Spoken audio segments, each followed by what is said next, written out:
कि आपने शो के शुरू में कहा था कि लोग नहीं आ पाते ये बोलने के लिए कि मुझे नफ्सियात का मसला है। तो That's a big awareness reason. About mental illness अभी भी हमारी सोसाइटी में बहुत लैकिंग है। उसकी मेडिसिन्स के बारे में, बीमारियों के बारे में जो बेसिक जानकारी है, अच्छा। वो अभी भी लोगों को पता होता है कि डिप्रेशन है, लेकिन वो ये नहीं कह पाते और आ पाते कि कोई क्या सोचेगा कि मैं साइकियाट्रिस्ट के पास। अच्छा, देन stigma. पेशेंट विल हम एडमिट भी कर सकते हैं if a patient is suicidal. Okay, तो ओके. ये हमारे In पास that एक case, इमरजेंसी पावर है कि हम उन्हें इमरजेंसी बेसिस पे 24 आवर के लिए अपने पास डिटेन करें, तब तक हम ऑल्टरनेट कि अरेंजमेंट्स कर ऑल सकते ओवर एशिया, एशियन कंट्रीज को अगर हम निचोड़ निकाले, सबसे ज्यादा जहनी बीमारियां कौन सी कंट्रीज है आपको हैं, ट्रीट लगेगा? करते अच्छा, is there any differentiate between depression and anxiety and in your 10 years tenure आपके पास अब तक सबसे ज्यादा केसेस किस चीज के हैं? कौन सी जहनी बीमारी के ज्यादा? Depression, anxiety, stress?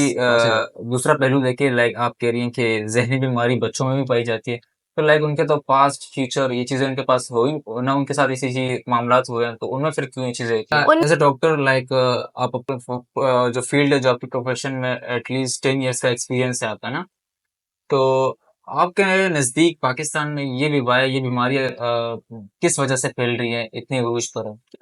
इस तरह तो हम कैटेगराइज करें तो हमारे पास डिप्रेशन के पेशेंट्स होते हैं, मेंटल हेल्थ में एंजाइटी की बीमारी होती है, उसके अलावा हमारे पास बच्चों में भी बहुत सारी मेंटल इलनेसेस देखी जा रही हैं, बूढ़ों में भी देखी जा रही हैं। तो हम एज ग्रुप के हिसाब से भी डिवाइड कर सकते हैं और बीमारियों के कैटेगरी के हिसाब से भी डिवाइड जो कर सकते हैं। आजकल आप भी ज्यादा सुनती होगी, मैं भी सुनता हूँ, लाइक कोई भी लाइक कारोबार में या तो डाउनफॉल आ जाता है, या तो नॉर्मल लाइफ में डाउनफॉल आ जाता है, तो हर बंदा सोचता है कि यार ये बंदा डिप्रेस हो गया ना।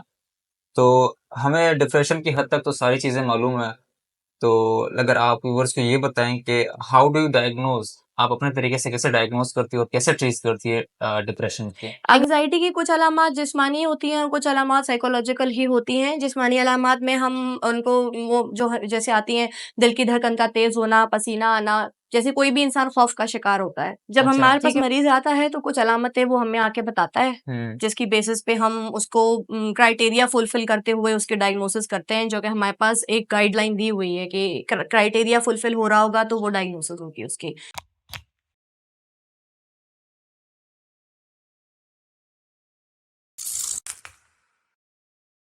अस्सलाम वालेकुम नाजरीन, टॉक शोज पॉडकास्ट के साथ मैं हूं आपका होस्ट आरिफ शाह। नाजरीन, एक दिलचस्प, बेहतरीन, बेनिफिशियल और इन्फॉर्मेटिव पॉडकास्ट के साथ फिर हाजिर हुआ आप सबकी खिदमत में। जैसे कि आप लोग जानते हैं कि each every Sunday, each and every day हम जो है वो न्यू कॉन्टेंट्स और न्यू चीज़ें लाते हैं व्यूअर्स के सामने। तो आज के उसी बिहाफ पे एक ज़बरदस्त और एक इन्फॉर्मेटिव और दिलचस्प बेहतरीन कंटेंट हम लोग लाए हैं आप सबकी खिदमत में। आज का जो हमारा एपिसोड है, जो हमारा पॉडकास्ट है, वो मबनी है मेंटल हेल्थ की जो बीमारियां होती है, या जहनी बीमारियां हम कह सकते हैं। पाकिस्तान में जो हमारी आवाम है, जो हमारी न्यू नस्ल है, जो न्यू जनरेशन है, वो इस बीमारी का काफ़ी हद तक जो है वो शिकार हो चुकी है। और हमारे जो यंगस्टर्स है, वो अपने फैमिलीज़ को या वो अपने डॉक्टर्स से जो है वो रुजू नहीं करते इस हवाले से। लाइक उनको ट्रीट करने में दुश्वारियाँ होती है, या मसले मसाइल होते हैं, या बेशतर जो एक चीज़ होती है, शर्म। इससे लोगों को लाइक हम ये कह सकते हैं कि वो डॉक्टर से इस तरह वजह से भी रुजू नहीं कर सकते हैं, क्योंकि उन्हें शर्म आती है, या वो अपनी बीमारी का इजहार नहीं कर सकते अपनी फैमिली से।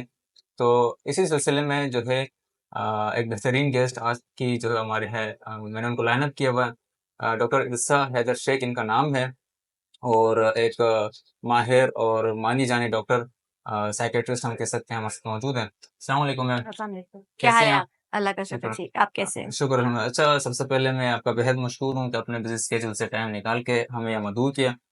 तो नाज़रीन और व्यूअर्स, ये एपिसोड एंड तक देखिएगा, इंशाल्लाह ताला बहुत दिलचस्प, बेनिफिशियल और इन्फॉर्मेटिव होने वाला है।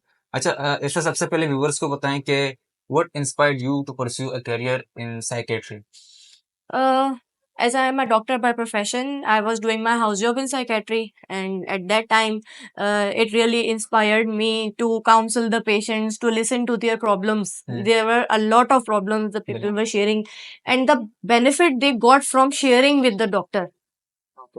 So they felt that there is a hope There is hope from for doctors. from doctors Oh, for their hmm, personal problems, for their social problems, for their mental illness, mental. and their treatment is available. So okay, this inspired me to pursue it as a ठीक है, career. इस पर detail से बात करेंगे ज़रूर। अच्छा, सबसे पहले व्यूअर्स को ये बताएँ कि लाइक मुझे खुद भी नहीं पता ना ये, ताकि मुझे भी अंदाज़ा हो जाए, कितने किस्म के मेंटल हेल्थ इश्यूज़ पाए जाते हैं? आप एज़ अ डॉक्टर हैं, आपको बेहतर आगा होगा। इस तरह तो हम कैटेगराइज़ करें तो हमारे पास डिप्रेशन के पेशेंट्स होते हैं, मेंटल हेल्थ में एंग्ज़ायटी की बीमारी के होती है, उसके अलावा हमारे पास बच्चों में भी बहुत सारी मेंटल इलनेसेस देखी जा रही हैं, बूढ़ों में भी देखी जा रही हैं, तो हम एज ग्रुप के हिसाब से भी डिवाइड कर सकते हैं और बीमारियों के कैटेगरी के हिसाब से भी डिवाइड कर सकते हैं। अच्छा, पाकिस्तान में किस हद तक लाइक मेंटल हेल्थ या ज़हनी बीमारियाँ फैल चुकी हैं? हर एज ग्रुप में। अच्छा, हर एज ग्रुप में? हर एज ग्रुप में है, हर जेंडर में है, हुँ, मेल में भी आपको उतनी ही मिलेंगी, फीमेल्स में बहुत ज़्यादा मिलेंगी अच्छा, और उसके अलावा आपको बच्चों में बहुत ज़्यादा मिलेंगी, आप ओल्ड एज ग्रुप हुँ, भी इसमें शामिल है। सही, ठीक है। अच्छा, ज़हनी सेहत की तशहीर कैसे करती हैं आप? जब हमारे पास मरीज़ आता है तो कुछ अलामतें वो हमें आके बताता है, हुँ, जिसकी बेसिस पे हम उसको क्राइटेरिया फुलफ़िल करते हुए उसकी डायग्नोसिस करते हैं, जो कि हमारे पास एक गाइडलाइन दी हुई है कि क्राइटेरिया फुलफ़िल हो रहा होगा तो वो डायग्नोसिस होगी उसकी। उसके हिसाब से हमें कुछ टेस्ट वग़ैरह कराने पड़ते हैं, कभी हुँ, हमें कुछ ब्लड टेस्ट कराने पड़ते हैं, जिससे हमें पता चले कि कोई मेडिकल कंडीशन तो ऐसी नहीं है, हुँ, जिसकी वज़ह से ये अलामतें आ रही हों और कुछ हमारे पास साइकोलॉजिकल टेस्ट भी होते हैं, जो अच्छा। कि बातचीत के ज़रिए होते हैं। अच्छा, विदाउट टेस्ट इसकी ट्रीटमेंट मुश्किल है या हो नहीं सकती? हो सकती है बिल्कुल, हम हिस्ट्री के बेसिस पर ही जो है वो ज़्यादातर डायग्नोज़ कर रहे होते हैं केसेज़ को। हाँ, हि उनकी हिस्ट्री, उनकी फिज़िकल ताकि सिंपल एंड एग्ज़ामिनेशन। क्लियर हो चीज़ें, ठीक है। अच्छा, बिलफ़र्ज़ आपके पास यहाँ पे गेस्ट आ जाता है या कोई पेशेंट आ जाता है, तो लाइक इस तरह के लोग जब आ जाते हैं तो इनकी ज़हनी सेहत के बारे में आप इनको कैसे आगाह करती हैं?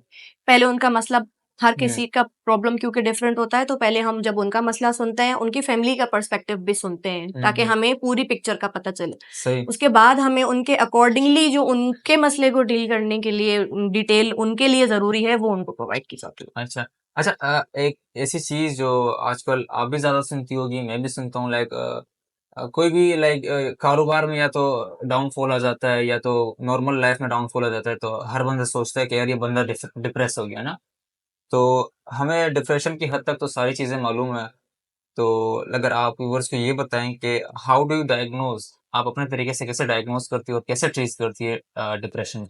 अगर पिछले 15 दिन में किसी का दिल उदास है, हुँ, किसी के काम में दिलचस्पी नहीं है और किसी को जिस्म में ताकत उस तरह महसूस नहीं हो रही जैसे महसूस होती थी। हुँ। तो ये वो 3 सिम्पटम्स हैं जिस पे हम सोचना शुरू करें कि इसके मज़ीद डिप्रेशन के सवाल इस इंसान से पूछने चाहिए, इसको डिप्रेशन हो सकता है। अच्छा, अगर बिलफ़र्ज़ उन्हें डिप्रेशन होता है और वो जो है वक़्त पे उसका इलाज नहीं करवाता, तो इससे लाइक क्या तो उससे आउटकम आता है? वो डिप्रेशन एक ऐसी बीमारी है जो कि किस्तों की शक्ल में आती-जाती रहती है और हुँ, अगर जिनको पहली बार आए और वो ट्रीट ना कराएँ तो ज़्यादा चांस है कि इनको दोबारा भी आएगी। अच्छा। लाइक इसका कोई तो इतना कह सकते हैं कि सैड आउटकम तो नहीं होगा कि शिद्दत वो में बढ़ सकती है अगर इसका हुँ, इलाज ना कराया जाए। कुछ हुँ, लोगों को इस शिद्दत में बढ़ने की वजह से अपने आप को नुकसान पहुँचाने के ख़यालात भी आ सकते हैं। हुँ, लाइक खुदकुशी के सुसाइडल थॉट्स बिल्कुल, आते हैं। बिल्कुल। चलो ठीक है। अच्छा, एंग्ज़ायटी डिसऑर्डर कैसे अप्रोच करती हैं? उसे कैसे ट्रीट करती हैं? एंग्ज़ायटी की कुछ अलामात जिस्मानी होती हैं और कुछ अलामात साइकोलॉजिकल ही होती हैं। जिस्मानी अलामात में हम उनको वो जो है जैसे आती हैं, दिल की धड़कन का तेज़ होना, पसीना आना, जैसे कोई भी इंसान ख़ौफ़ का शिकार होता है। अच्छा, ठीक है, वो मुँह खुश्क एंग्ज़ायटी हो में आता जाना, ये सारी सारी अलामत होती हैं, तब हमें उनके थायरॉइड प्रोफ़ाइल और उनके 2-3 टेस्ट देखने होते हैं, दिल की पट्टी के, ये सारी चीज़ें ठीक है, मेडिकल का कोई मसला नहीं है, तो फिर हम उनको एंग्ज़ायटी डिसऑर्डर की लाइन में ट्रीट करते है। हैं। अच्छा, is there any differentiate between depression and anxiety? जी, एंग्ज़ायटी और डिप्रेशन के सिम्पटम्स में थोड़ा-सा फ़र्क है। एंग्ज़ायटी में हर वक़्त एक खौफ़ का शिकार वो लोग हुँ, ज़्यादा होते हैं कि कुछ हो जाएगा, कुछ हो ना जाए। हुँ, हुँ, रोज़मर्रा की ज़िंदगी उनकी बिल्कुल ठीक चल रही होगी, अचानक से वो किसी छोटी-छोटी बात पे घबराहट का शिकार होना शुरू हो जाएँगे, नींद उनकी ख़राब होना शुरू हो जाएगी। जो फ़िज़िकल सिम्पटम्स हैं, वो उनमें दिल की धड़कन का तेज़ होना, पसीना आना, ये एंग्ज़ायटी में ज़्यादा होता है। हुँ, जबकि डिप्रेशन में भूख का ना लगना, किसी को नींद नहीं आना या किसी को नींद का ज़्यादा आना, ये हुँ। डिप्रेशन की अलामात में शामिल है। अच्छा, एज़ अ डॉक्टर लाइक आप अपने जो फ़ील्ड है, जो आपकी प्रोफ़ेशन में एटलीस्ट 10 इयर्स का एक्सपीरियंस है आपका ना, तो आपके नज़दीक पाकिस्तान में ये बीमारियाँ किस वजह से फैल रही हैं, इतनी अरूज पर है? किसी भी बीमारी की कोई एक हतमी वजह हम नहीं कहते। जेनेटिकली ये बीमारियां मौरूसी तौर पे इंसान के अंदर ट्रांसमिट होती हैं, तो फैमिली हिस्ट्री बहुत इंपॉर्टेंट होती है इसमें। उसके बाद इंसान का पास्ट कैसा गुजरा है, बचपन कैसा गुजरा है, घरेलू माहौल कैसा मिला है, उसका पेरेंट्स के साथ ताल्लुक कैसा रहा है, उसने कभी किसी नशे का इस्तेमाल किया है नहीं किया है। उसके बाद प्रेजेंट में उसके कोई ऐसे मसले मसाइल हैं जिंदगी में जिसकी वजह से वो फाइनल डिप्रेशन में आया। तो अच्छा इस तरीके से किसी भी एक बीमारी की हम कोई एक सिंगल वजह नहीं बता सकते। अच्छा, अगर इसमें हम इसकी दूसरा पहलू देखें, लाइक आप कह रही हैं कि जहनी बीमारी बच्चों में भी पाई जाती है, तो लाइक उनके तो पास्ट फ्यूचर ये चीज़ें उनके पास हो ही ना, उनके साथ ऐसी चीज मामलात हुए हैं, तो उनमें फिर क्यों ये चीज़ें होती हैं? उनमें इस तरीके से होती हैं कि मौरूसी तौर पे ट्रांसमिट होती हैं, तो अच्छा, फ्रॉम पैदाइशी मदर तौर पे फ्रॉम किसी फादर। की बातचीत, अगर कोई बच्चा देर से बोलता है, कोई बच्चा देर से चलता है, तो डेवलपमेंटल डिले के साथ जो बिहेवियर के प्रॉब्लम्स आ रहे होते हैं उनको देख रहे होते हैं। ऑटिज्म है जिसमें आई कांटेक्ट नहीं करते बच्चे, बच्चे ज्यादा बात नहीं करते, सोशल इंटरेक्ट नहीं करते, ये बच्चे हमारे पास आते हैं। ओसीडी, ऑब्सेसिव कंपल्सिव डिसऑर्डर, जिसमें बार बार हाथ धोना, किसी भी चीज को हाथ लगा लें तो हाँ, महसूस हो, बिल्कुल। तो वो भी बच्चों में पाई जा रही है। और देखा जा रहा है कि एंजाइटी के मसले मसाइल बच्चों में आ रहे हैं। स्कूल में अगर बुलिंग हो रही है, यंग एज में डिप्रेशन भी बहुत ज्यादा अब देखा जा रहा है कि बच्चों में, स्कूल एज के बच्चों में ये सारी चीजें। और नशे का भी बहुत रुझान बढ़ गया है, अच्छा। नशे के इस्तेमाल का। अच्छा, like in your trainings and in your 10 years tenure, आपके पास अब तक सबसे ज्यादा केसेस किस चीज के हैं? कौन सी जहनी बीमारी के ज्यादा? डिप्रेशन, एंजाइटी, स्ट्रेस, कौन सी डिप्रेशन एंजाइटी ज्यादा होता है, लेकिन साइकोसिस भी एक ऐसी कंडीशन है जो कि साइकोसिस हम कहते हैं, जैसे शिजोफ्रेनिया और वो वाली बहुत सारी बीमारियां जिनमें जो सिवियर एंड पे आती हैं साइकेट्री में, वो भी बहुत होती हैं हमारे पास। अच्छा, ठीक है। अच्छा, इंडस्ट्री में like in your psychiatry industry, इसमें आप कैसे अप टू डेट रहती हैं कि लाइक मेंटल हेल्थ इश्यूज अब ये आ गए या अब ये आ गए, अब इसको ट्रीट किया जा सकता है, इस पे जो है ओवरकम किया जा सकता है, इससे आप कैसे अप टू डेट रहते हैं? लेटेस्ट हमारे आर्टिकल्स होते हैं, जर्नल्स होते हैं, रिसर्चेस होती हैं, वो सर। पब्लिश होती हैं। उसके अलावा कॉन्फ्रेंसेस होती हैं ईयरली, डिफरेंट शहरों में मुनक्किद होती हैं, 3-3 4-4 दिन की, जिसमें से फॉरेन डेलीगेट्स भी आते हैं।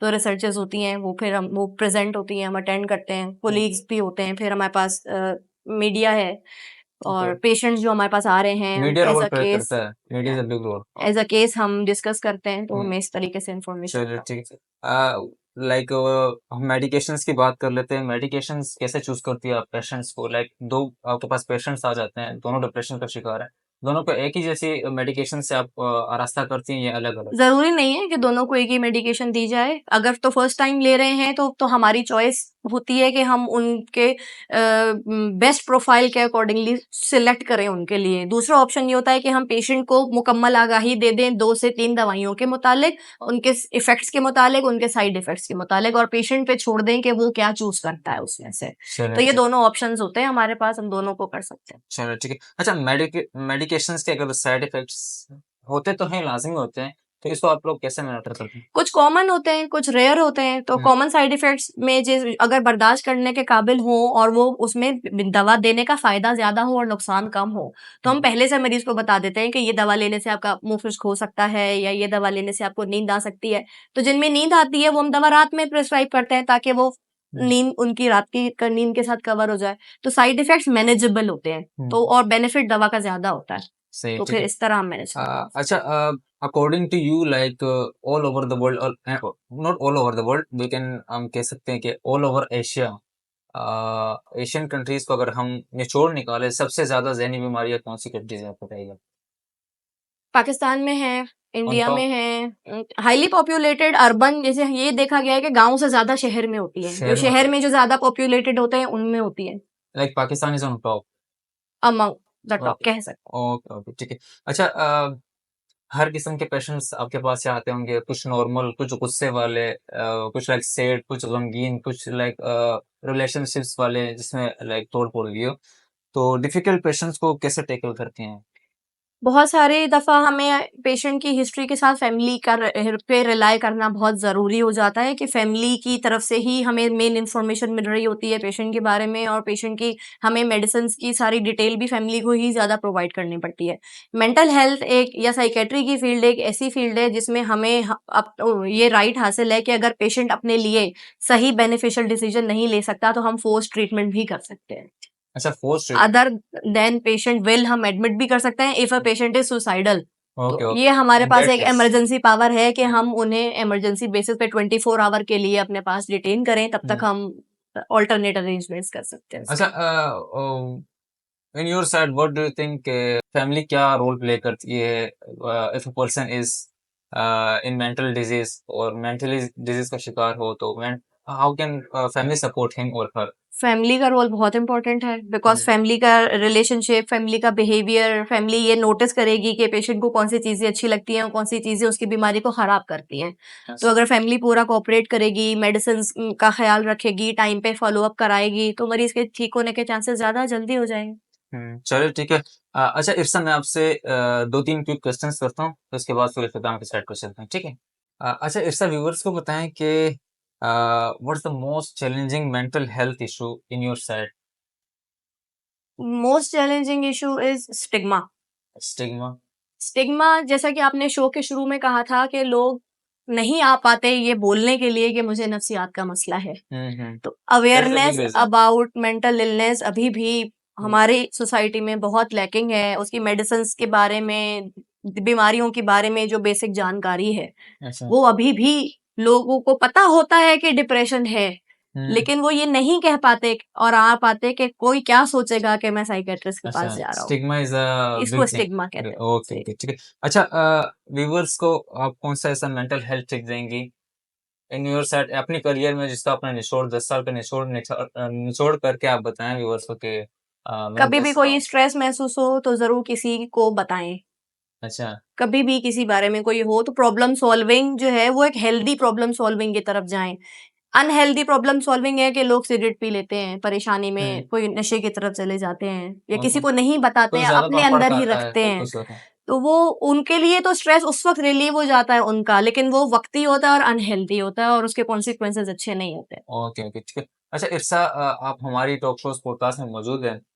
वो लोग जो नाउम्मीद है खुद से, जिनके पास कोई होप नहीं है और बीमारियों का शिकार है या स्टिग्मा बीच में आ जाती है अपने बीमारी बताने से या कोई ऐसे को जो भी इनका इश्यूज़ है तो इनके लिए कोई मैसेज कन्वे करे शायद? उनके लिए यही मैसेज है कि घबराएँ नहीं, आया करें, ट्रीटमेंट मौजूद है दुनिया में, कोई भी ऐसी चीज़ नहीं है जो कि नामुमकिन है। ज़रूरी नहीं है कि आप ट्रीटमेंट ले रहे हैं तो किसी को बताएँ कि मैं जा रहा हूँ साइकियाट्रिस्ट के पास। सही, ठीक है। अच्छा आप अपने ऑफ़िस का या जहाँ पर क्लिनिक है पूरे क्वेश्चन ज़रा व्यूअर्स को वो भी बता दें ताकि जो डायरेक्टली आना चाहता हो आपके अच्छा, पास। फ्री ऑफ कॉस्ट हम मॉर्निंग में सिविल हॉस्पिटल कराची के साइकियाट्री डिपार्टमेंट की ओपीडीज़ होती हैं, ट्यूसडे, वेडनेसडे, फ्राइडे, सैटरडे उसमें साइकियाट्री कंसल्टेशन दे रहे होते हैं। उसके अलावा प्राइवेट मेरी 2 लोकेशंस हैं, वो हम पॉडकास्ट के लिंक में शेयर करते हैं। चलिए ठीक है, ज़रूर। तो नाज़रीन ये थी आज की हमारी धूमदार धमाकेदार guest doctor इरसा Haider Sheikh. Viewers से गुज़ारिश है कि ये एपिसोड एंड तक देखिएगा और इससे जो है वो पॉज़िटिवनेस हासिल करें।